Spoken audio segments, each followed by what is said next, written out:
All right, and with that, I will go ahead and share my screen and we will jump in here.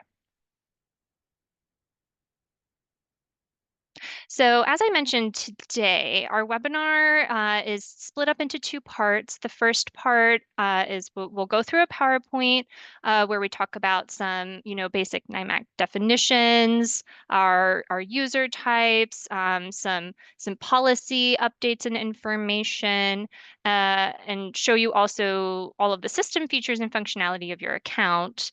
And then we'll switch gears and jump into a demo where I will show you how to do all of the things in the system that we talked about in part one.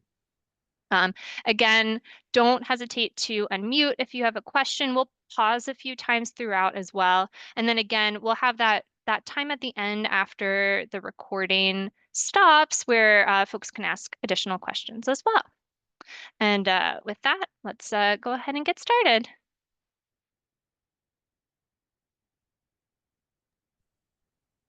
All right, folks, I am going to kick us off with the NIMAC Basics. So what is the NIMAC? The NIMAC is the National Instructional Materials Access Center. It was created by IDEA 2004, and we are the National Source File Repository for K-12 textbooks and instructional materials. We make NIMAS files available for use in producing accessible formats for K-12 instructional materials. And we have over 82,000 file sets from over 200 educational publishers at this point.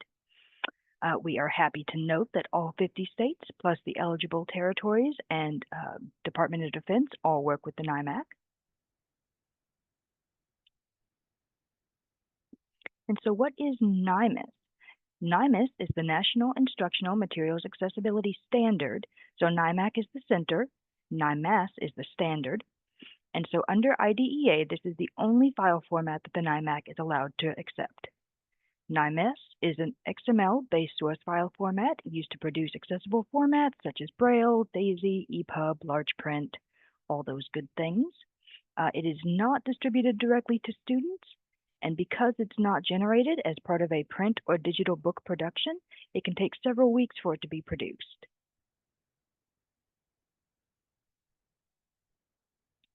And so how do we get the files? Under IDEA 2004, the only mechanism to require NIMAS from the publisher is the book adoption contract or purchase agreement. There currently isn't a blanket requirement for publishers to submit files to the NIMAC. States and districts have been able to require NIMAS when they purchase new textbooks, and ideally, when NIMAS is included in contracts, a file will already be available when a need for a student is identified. So the types of materials we receive a wide range of materials, including textbooks, workbooks, supplementary readers, and some ancillary materials such as Blackline Masters. Generally exempt materials are pre-2006 titles, college textbooks, and reference books. We do have some trade books in the NIMAC, but those have to be tied to the curriculum with an ISBN to another student book or to a teacher's edition. And then on that note, we also can accept some teacher's editions, but those have to have student-facing material, and we can only accept the student-facing material from those teacher's editions. And also pretty new is we can accept NIMAS files for some digital instructional materials, and we're seeing an increase in those. We've got a couple hundred now since 2021 when we started accepting those. And so what is an authorized user? So an authorized user is someone who has been designated by their state coordinator to have an account that provides full access to the NIMAC repository. These individuals are generally from within the educational structure of the state, such as from an instructional resource center or the State Department of Education. In some states, the state coordinator also functions as an authorized user, and we call these folks our hybrid state coordinators.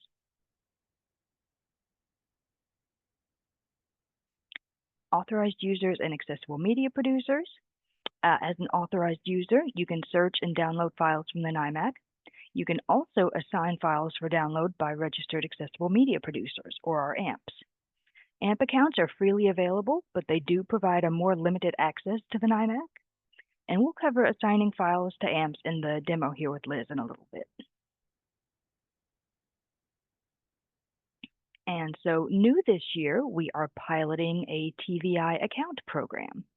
So starting this spring, the NIMAC is piloting a new TVI account type with 4 states: Alaska, Hawaii, Maryland, and Pennsylvania.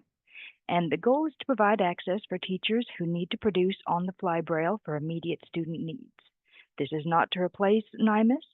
It's just for when a teacher needs something like a chapter from a book. And we will share more information as the pilot program gets underway, including a timeline for when the TVI account type will be available to all states. We're still working on that, I think. And so I think we will pause here, see if anybody has any questions. Thanks, Alexa. I don't think there were any in the chat. We'll give folks a minute. I do want to add a little more about the TVI pilot program because we did mention this in the fall, and we solicited interest in that. So we selected states that we felt were kind of representative, some that have a really centralized system of accessible format production, some that don't. And we originally were hoping to get it started in February. It is taking a little longer for our system vendor to build all that functionality. But one thing I wanted to note for authorized users is that if this is something your state is interested in the future, the way that we envision that it will work is that one or more authorized users in your state would be designated as the point person specifically for fielding TBI requests. So it would be a little bit of a different workflow than how it currently works for AMP assignments. And of course, we'll provide a lot more information about that as we're able to roll it out to a wider audience. And hopefully we'll get some really good feedback from the pilot, but don't hesitate to ask if you have any questions about that either. So we'll give you a couple seconds to think about it before we move on.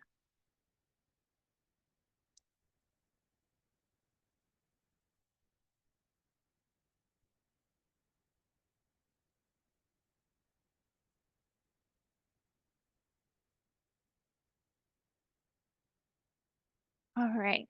Well, I just have a really kind of a brief update on the work that we started in 2023 with a supplemental award from OSEP. We were looking at if we were to pursue some updates to the NIMAS specification, what that would look like. The NIMAS specification is defined in the IDEA regs, and so updating it would require regulatory or legislative action. Of course, it was originally intended to be an evolving specification, but IDEA reauthorization is behind schedule, and so therefore the NIMAS specification updates also are behind schedule. So in 2023, we did receive a supplemental award from OSEP to kind of look into what would be some beneficial updates to NIMAS if we were to pursue that regulatory or legislative action. So we conducted quite a few different information gathering activities in 2024, we had a stakeholder convening in Washington, D.C. in May, and a few folks that are here today, I think, were in attendance. And that was really great. We brought together, folks from state SEAs as well as folks who utilize NIMAS for accessible format production, as well as publishers who create NIMAS. And we all kind of could discuss together some of the implications for certain changes that we were proposing. We utilized some surveys, some kind of broad-based surveys that we sent out to all of our stakeholders to gather that input. We conducted some focus groups as well, and all of those activities led into our discussion at the convening. It was, I think, very productive and positive, and we spent some time compiling all of that feedback, and we put together a report for OSEP that we provided to them in December of 2024. There may be some formal regulatory change in the future. At this point, the timeline is uncertain. We will, of course, keep you updated on that. I will just say to highlight that kind of the biggest topics that we discussed were making MathML tagging, so math tagging in NIMAS files, as well as alt text or image descriptions in NIMAS files mandatory. Right now, both of those things are optional for NIMAS. I would say, especially with the math tagging, we're seeing it more and more. And it is extremely beneficial for any automated conversion process. And especially for Braille transcription, it can really speed that process up a lot. So we are interested in the possibility of that being a mandatory, like a requirement of NIMAS in the future. So again, we'll keep you all updated on that. In the meantime, we are utilizing a lot of the feedback that we received from the different discussions that we had to improve our best practices for our NIMAS conversion vendors and our publishers, as well as our users who are utilizing the files for accessible format production. So look for some updates for some of our guidance documents and possibly some additional trainings as well. Does anyone have any questions about that at all?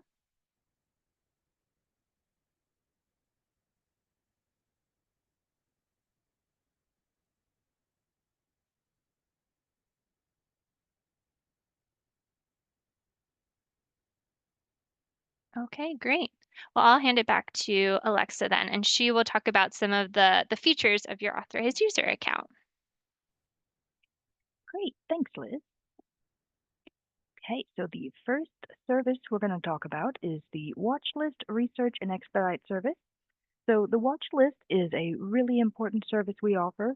We do know that NIMAS or NIMAC contract language doesn't always make it into those book adoption contracts. And so that may happen. You may find yourself needing a file that isn't available in the NIMAC. And at that point, you should feel free to utilize the Watchlist service, which is a built-in system feature where you can add the ISBN of a needed file to your watchlist, at which point we will receive the ISBN and any information you can include about that is helpful. Copyright, year, title, publisher, all of that is super helpful in helping us determine what material is needed and from whom to request it. But we will, research that item for you and try to obtain NIMAS for it if the material is within scope for the NIMAC. And so, like I said, if that title is within scope, we will request it from the publisher. If it's not in scope, we will research other accessibility alternatives and provide that information to you. And sometimes the file is already in production. Say you need something for next school year. It's a copyright 2026. Maybe they've already started producing it, but it's kind of lower in their queue. We can reach out and see if we can't move that along a little bit. And then when that requested item becomes available in the NIMAC, you will receive an automated system email to let you know that.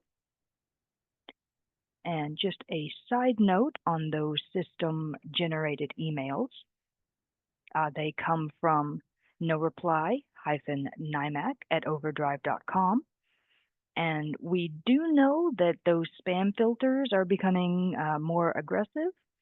And, sometimes we have trouble getting emails from you all. So adding that no reply-NIMAC@overdrive.com to your email contacts may prevent these emails from being filtered as spam.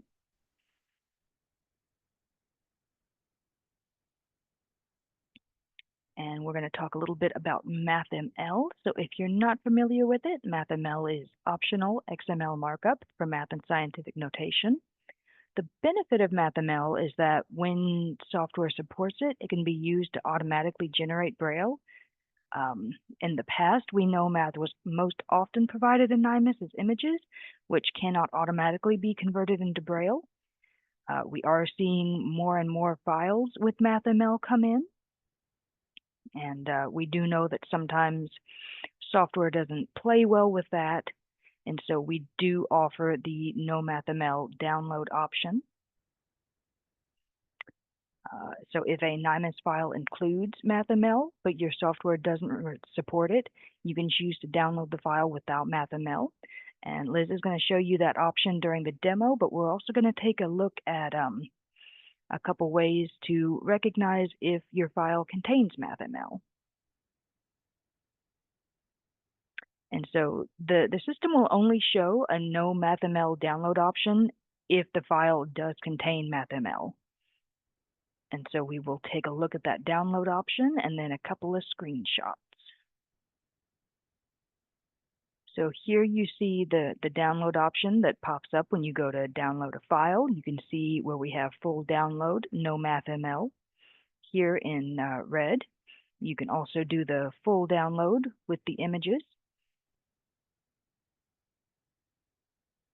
And then down here, this is a screenshot of the system record. Down here in the bottom right-hand corner, you can see it contains MathML.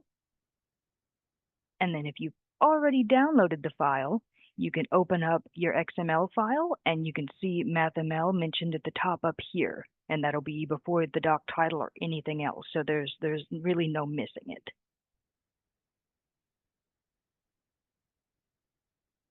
And so I think we're going to take a pause there before we jump into working with NIMAS. Does anybody have any questions about the watch list or about MathML?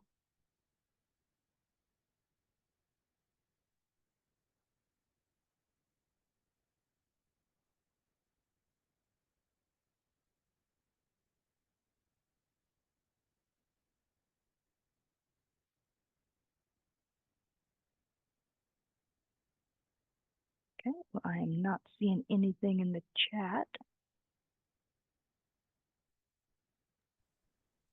Yeah, me either. So we'll go ahead and move on, spend a little time talking about a few different software options depending on what types of formats you're trying to produce from NIMAS. And we'll switch gears and go over to the demo, and I'll show you all the things we've just discussed in the system. So first, I want to highlight, starting in 2023, we launched two Braille software user groups for transcribers who work with NIMAS, one for users of Braille 2000 and one for Duxbury users. And we are continuing to have both of those. They're facilitated by experienced transcribers. So I'm there and I do kind of add in that NIMAC perspective when it's needed, but mostly I am not running those meetings. Those are run by our transcribers, and they really are designed to be discussion-based places where folks can bring questions.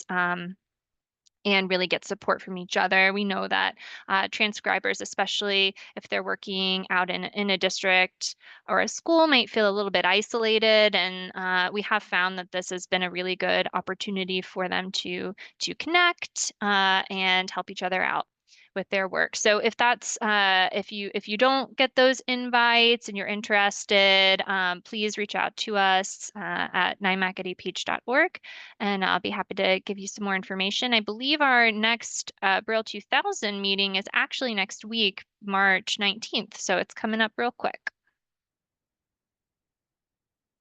Next, I wanted to highlight the free NIMAS to EPUB conversion tool that is offered by the DAISY Consortium. This is something we did talk about this last year. I think I also demoed the software. They are continuing to improve it. We receive feedback from folks, and then we also continue to run conversions in the pipeline and provide them feedback anytime we see something that seems a little off, or a file failed to convert or something like that. So again, we're always very happy to get your feedback on your experience using the tool if you do utilize it. There is a version that you can download for Windows or for Mac, and the NIMAC. Also on our website, we have a short how-to video on opening a NIMAS file in the tool. There are several steps. It's easy, but I would not say that it's intuitive. I wouldn't have just known what to do when I first opened the software. So I would absolutely recommend looking at that how-to video before you try any conversions.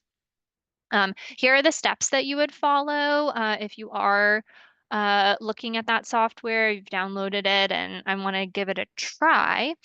So at the top of the screen, there is a drop down with a bunch of different scripts you can run. Most of them are not well supported in the pipeline, but they have worked really hard to make the EPUB conversion a strong one. And so what you'll do is you'll go down to the DT book to EPUB script and select that. And then below that, there'll be a spot where you go and you click, and it'll take you to your file explorer where you'll select the NIMAS XML file that you want to convert.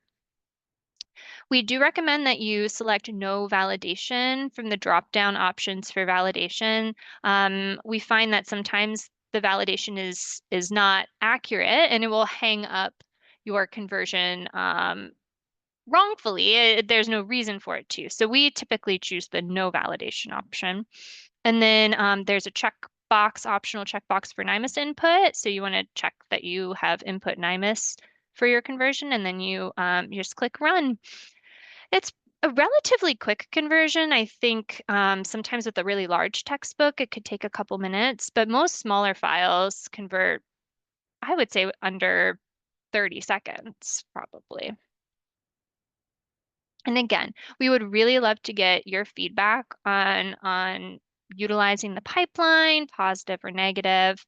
This is an option, again, for you if you need a really quick conversion, maybe even quicker than assigning a file to Bookshare for them to post. There's an immediate need, and the student would benefit from EPUB. And we always report any issues that you bring up to us to Daisy, and they're very good about incorporating our feedback into new releases. Just actually today, I got confirmation that they had fixed a bug that I had reported, and that fix will be in the April release. So we really appreciate their support of the tool, and it's great anytime there are free conversion tools. We're always pleased with that. I also wanted to note that, we do our kind of annual trainings and we post these on our website, but we're also happy to do a more customized training for your team, a state or local team, or a conference. Typically virtually, but depending on the situation, possibly in person as well. We're always happy to do that, or even collaborate with another TA center on a training for you. So please don't hesitate to reach out if you have any training needs, and we will see what we can do to help. Okay, here's a screenshot just of our informational site. I'm going to take you there shortly, and we'll get started on our demo. In the demo today, I'll just note that we're going to cover searching and downloading and assigning files. Those are kind of the big three. And then I'll also show you a lot of the other like reports and items in your account that you might not have utilized before, but just want to make sure you know that they're there. But before I do that, does anyone have any questions?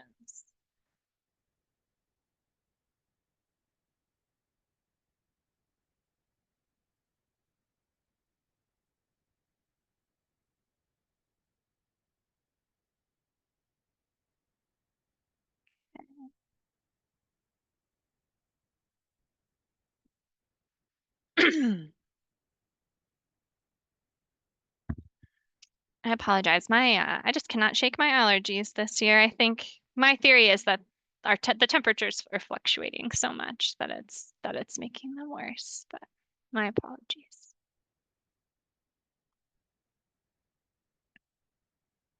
They do say the Ohio River Valley is one of the worst places in the country for allergies. I think sometimes people always say that about where they are, so I don't know how true it is, but I know mine are pretty bad here. So,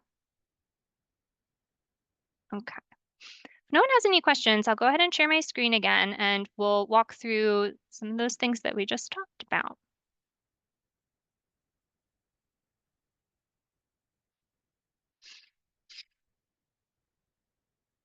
All right. So first here, we have our NIMAC informational site. Hopefully all of you have visited our site before. This is where we post any updates, as well as a lot of reference information that may be useful for you to point people to or for you to consult as needed. I do want to highlight really quickly the authorized user tab here. This is where we archive all of our trainings for authorized users. So in about a week or so, this training will be captioned and it'll be posted here, and you'll be able to watch the video as well as download the PowerPoint slides. And then we also have some additional trainings here. We also have different resources for working with NIMAS, additional videos and trainings too. So if you haven't been before, please do spend a minute checking out our site. I will say we're currently going through a little bit of a website refresh. It's not going to look terribly different than how it looks now. We're just trying to improve the overall organization of the site. And we're also going to implement a search feature. We have not had that before. So if you're on our website and you see search the NIMAC on top, that's actually going to take you straight to searching the inventory. So the not searching for NIMAS files. But we are looking to implement an actual search of our informational site as well. So we're pretty excited about that. I think it'll be really helpful. With that, I'll take you over to the login screen. So this is one way that you can one route you can take to access your account with the NIMAC. And this is a very basic login landing page. Go ahead and log in here. And this is what your account will look like if you are an authorized user. If you are a state coordinator, a hybrid state coordinator, and you're with us today, your landing page will look the same as a regular state coordinator's in that it will be those lists of your users that are registered under in your state. You'll still have all of the other system functionality, but you will have a different landing page. Authorized users, you'll be taken straight to the inventory search page. So first, I want to take you up here to your user information, and then in the top right here, this is where you can see the details of your contact information, as well as the account that you're registered under. So every authorized user, you're registered under your SEA account holder, and then the information about your organization.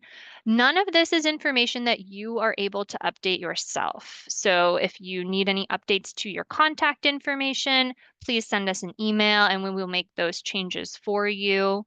And I also want to highlight at the bottom of the screen here, there it indicates authorized user accounts are not transferable. So if you need to have a new authorized user designated, please contact your NIMAC state coordinator. This is a question that comes up from time to time when folks retire or move to a different position.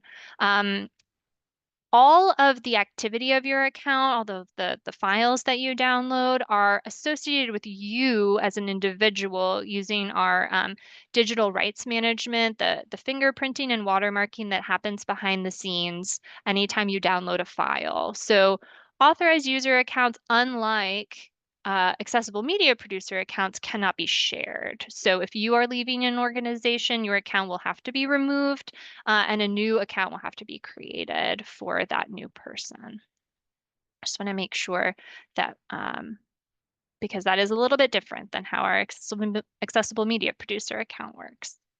I also wanted to highlight here sub-users. So as an authorized user, even though you cannot share your account, we do know there are times when maybe you're going on a longer vacation or a period of leave or something to that effect. And it would be helpful to have someone who can access your account in the meantime. You can go here and add someone else at your organization as a temporary user. This sub-user can be added for 2 months at a time. You just add their first and last name and email address, and then you click Save Changes here, and that they will get their own login credentials for the account, and they will be able to do everything that you need them to do in the system in terms of assigning files or downloading files on your behalf while you're away.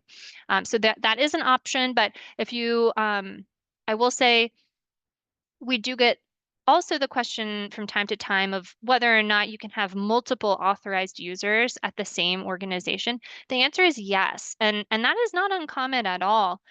So if you're finding that maybe the workload has gotten such that you don't feel like you individually can handle all of it and you'd like a second person designated, reach out to us. We'll help facilitate that with the state coordinator. But that is truly no problem at all. There's nothing about NIMAC policy that prevents there from being multiple authorized users at the same organization. So just wanted to make sure that you all know that. Um, I will also highlight up here some other contact information that might be useful to you. First, we do have a list of all of our active publishers and their administrative contacts here. This is organized alphabetically, but you can search the list as well. If you're looking for a file that's not already in the system, you should utilize the watch list so that we can be part of requesting that file from the publisher. But if you do happen to have a question for a publisher directly, you're more than welcome to reach out to them, to their admin contacts here. We know, especially sometimes, there are differences between the printing of the book that we have in the NIMAC and the one that the student is using, or something else along those lines. Maybe it would be just helpful for you to get a PDF from the publisher, or maybe you just have questions if they have a record of the printing differences for you to hand off to your accessible media producer. Things like that. I mean, you're more than welcome to reach out to them. We have a similar list here also of all of our accessible media producing organizations. So this has the primary contact, their email address, as well as their phone number here. So you can search this list also. It is also sorted alphabetically. In addition, I want to go ahead and show you here the watch list functionality. This is something Alexa touched on, and she manages the watch list for us. So if you have ever submitted a request before, you've probably been working with Alexa. She's very good at it. And it's a really simple process to submit your watch list request. All we really need from you is the ISBN. So you just go in here, enter that ISBN. The system does look for a 10 or 13 digit number here. So if you do get some sort of message that your input was invalid, you may be missing a digit, or maybe you hit one twice or something like that. It will check for that.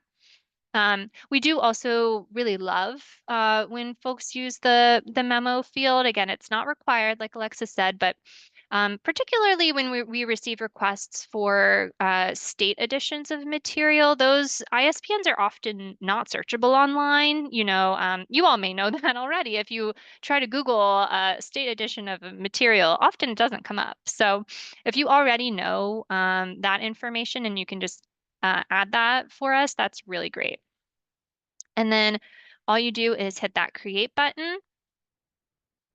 And you'll see below here that ISBN was added to your watch list. You'll see the date added. In the status column, there are a few different statuses that you'll see. Not submitted to the NIMAC, of course, means that we don't currently have the file in the system at any point in the system, certified or not. You will see a status change here once the file is submitted to the NIMAC, but before we've had a chance to certify it. And then you will see a different status when we are able to certify it and the file is available to download in the NIMAC. At that point, you will also receive an automated email from the system. And as soon as we certify any file that you have on your watch list, you'll receive that email and you'll know that you can go in and download that file.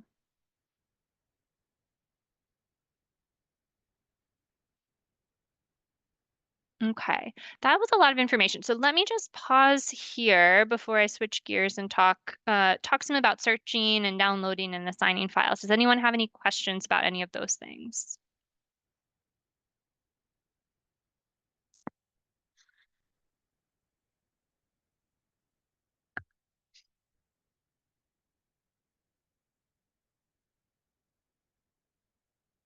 Okay, great. We'll move along. I'll go ahead and show you searching now. So of course, your search bar is always going to be at the top of your screen no matter where you go in the system. So you can just, from this screen, you are more than welcome to just go ahead and search. We recommend that you always search by your ISBN if you do have it. And I'll go ahead and demonstrate that here. This is what your search results page is going to look like if you search by an ISBN that we already have in the system. You'll see just the really basic metadata here on the front page, but if you go to view title details, you'll see the more detailed metadata record here. You'll see things like, the copyright year, the grade level, whether it is a state edition or a national edition. If it belongs to any kind of series or program, that information will be here as well. And then you have a couple options here. The first option is that you can add this file to your downloads. So say you're personally part of the workflow for accessible format production, or you're working with someone who will be producing this format, but they don't have an AMP account for you to just assign them the file. So you want to go ahead and download it. This download screen looks similar to what we showed you earlier during the PowerPoint. You'll see at the top you have a few download options. The full download is that's the full file set, including all of the images for the material. The XML download is one where you're just downloading the content of the book, the text content, but not the images. Sometimes that's all you need for the work that you're doing. It is a much smaller file. It is a much quicker download. So sometimes folks prefer that.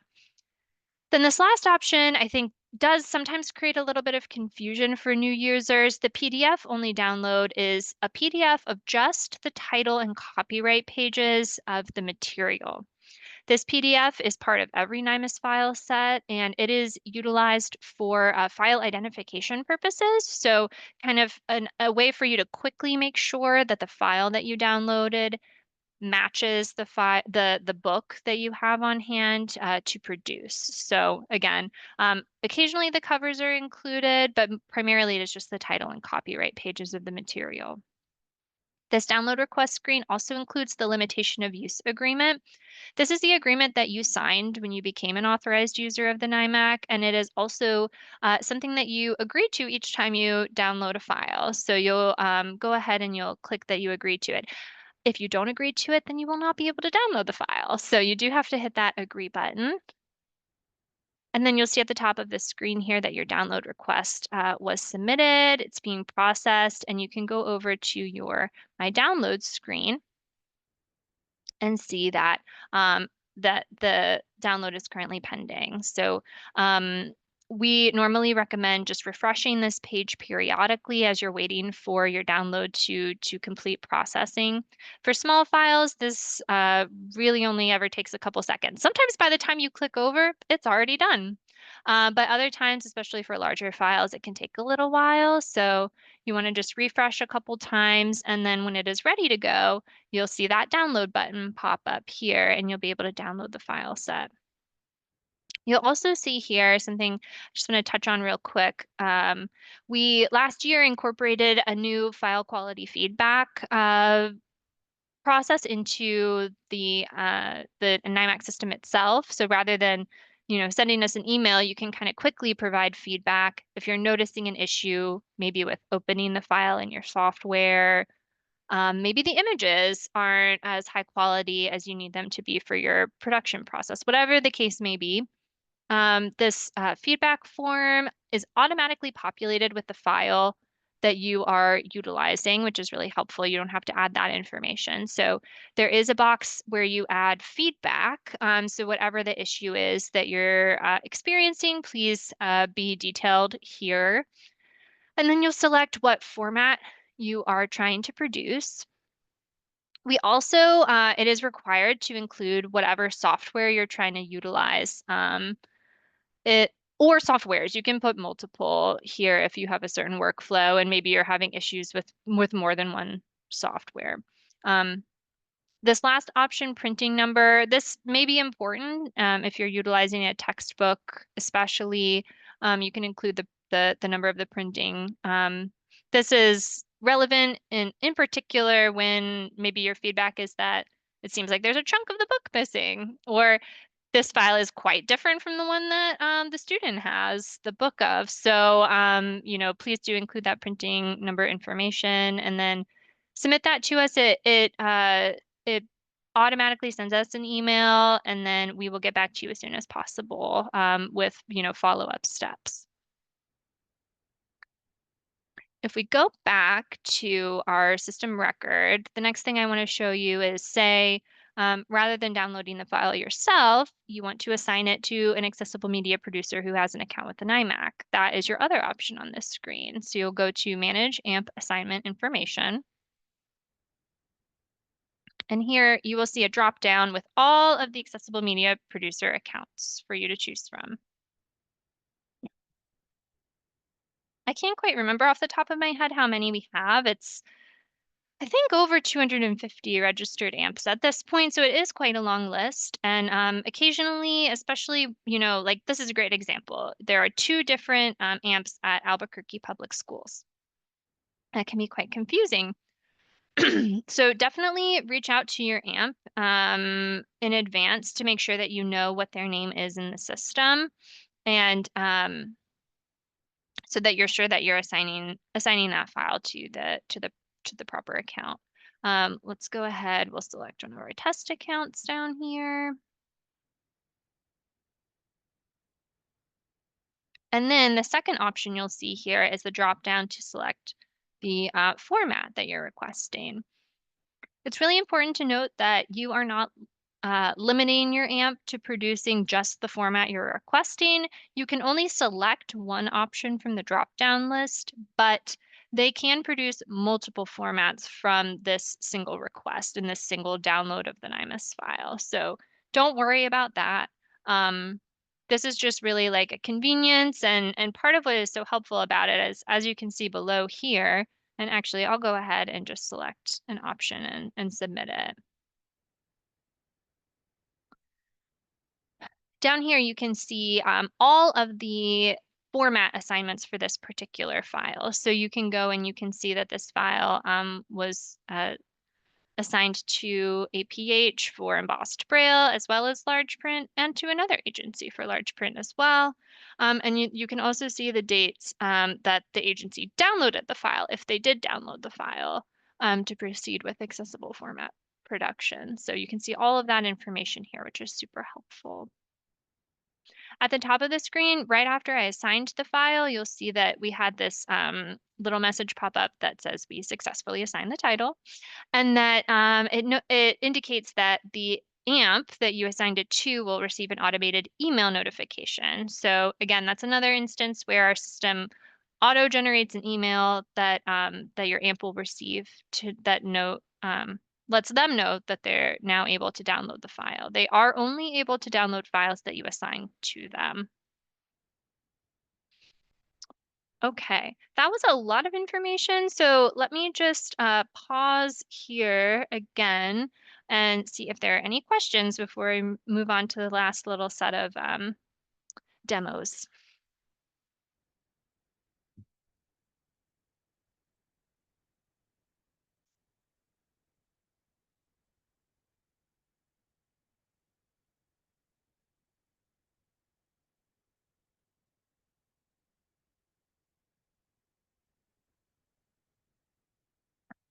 Okay, I'm not seeing anything in the chat, so that's great. Don't hesitate to reach out if you have any, maybe you think of a question afterward. Please don't hesitate to email us. Okay, so I want to show you what it looks like. Maybe you don't need just one file, or maybe you don't know the ISBN of the file you're looking for. You can also do a phrase search in the NIMAC. So I will go ahead and show you how that works. I'm going to search for Big Ideas Math. And you'll see here that we got 189 search results. You can utilize the filters on the left side of your screen to narrow it down. Maybe you know the copyright year of the title that you need. Maybe you know which grade level. Maybe you're producing grade 4, copyright year 2022. And maybe you need all of the files here, or in this case, it looks like we have a national edition as well as a state edition. So maybe you just need the national edition here. You can narrow down, again, using all of your filters on this side. They're very easy to use. And then here you actually have the opportunity to do a few batch operations. So this can be really handy. Say you need an entire program or entire grade level of a program, and it's like 10 plus files and you don't want to assign each file individually. Can come in really handy. But it can also be a little bit dangerous. So I'll show you here. You can either batch download the files or batch assign them to the accessible media producer. So let's look at batch assigning to your download queue. You can only select a single type of download for all of the files. The type of download you select will apply to all of the files that you are downloading in this batch. At the bottom of the screen below the Lua, which you do need to agree to, again, let's say agree, you can use the checkbox at the very top of the list, and that will check all of the titles listed, or you can check them individually. So say you pull a long list, but you know that you actually want just a subset of it, that is perfectly fine. You can select the relevant files here. The other option here, again, is to assign them to an accessible media producer. And this can come in super handy, like I said, if they're producing like a whole set of readers, maybe from a program or some other large set of files. You can go here and select that accessible media producer account that you want to assign them to. As well as the format, again, you can only select a single format for this batch assignment. And you're not limiting your producer to producing just that format. So don't worry too much about that. So you select your format, then you select the files that you want to assign, go to review selection. So this actually gives you a little bit of a stopgap where you come here and you can look and quickly see, oh man, I didn't actually mean all 30 of those. I only wanted 20 of them. Then you can go back and you can check the ones, uncheck the ones that you didn't want to assign. But then when you're confident that your list is correct, you can hit assign to AMP. And you can see here that the title was successfully assigned. I also wanted to show you here now, you probably wouldn't want to do this with just a two title search, but say we go back and we're at our whole list of copyright year 2022 for Big Ideas Math. You can also export your search results to a CSV file. This can be really helpful because, if you like to kind of quickly look at a spreadsheet, you can skim it, you can compare the titles, compare the series information. This isn't an export of the NIMAS files themselves. Again, it is just an export of the metadata from your current search results, and you can use that for kind of quickly comparing files, or you can send that spreadsheet. Maybe you're in a situation where someone emailed you and they asked you for a particular accessible format, a school or district. You can export the search results and send that back to them and say, well, which titles did you mean? Like, which of these do you actually need? So that can really come in handy for sure. And then lastly, I just want to show you really quickly that you have a couple of reports in the system as well that may be useful to you. The first is a download activity report where you can see all of your downloads associated with your account. You just put in date parameters, and then you can group them by time, day, or month, as well as the publisher account or the content type, and export that to a CSV file. And you can do the same thing with your AMP assignments as well. You can sort those by title, by the accessible media producer, by the format type, or the date assigned, and export that to a CSV file as well. With that, I think those are all of the things I wanted to show you in the system. Did anyone have any questions in the chat? If not, I am going to quickly switch over and show you a couple of things in Louis.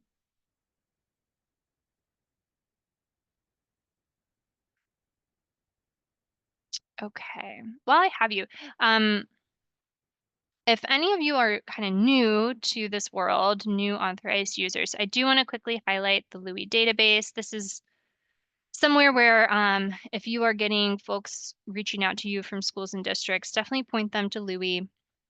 We'll go here to locate accessible formats that have already been produced. The search also includes Bookshare, Learning Ally, as well as the NIMAC. So, you're getting your materials that were produced by APH or other agencies, as well as Bookshare, Learning Ally, and NIMAC, all in the same search. We do recommend, again, an ISBN search in Louis, though you can use the phrase search as well. I'm curious, actually. Let me try the big ideas math here. I'm guessing it will be pretty sizable search results. Oh, yeah, 739. So you can, again, use the filters on the side to filter down by format, by agency, grade level. So a lot of options there. And I also wanted to note that there is an AMP directory in Louis as well. This is a self-listing directory. So if you're looking for an accessible media producer, maybe you need someone who specializes in a certain foreign language or something like that, you can search this AMP directory and find that information here very quickly. And with that, I will stop sharing my screen. And I will also go ahead and stop our recording.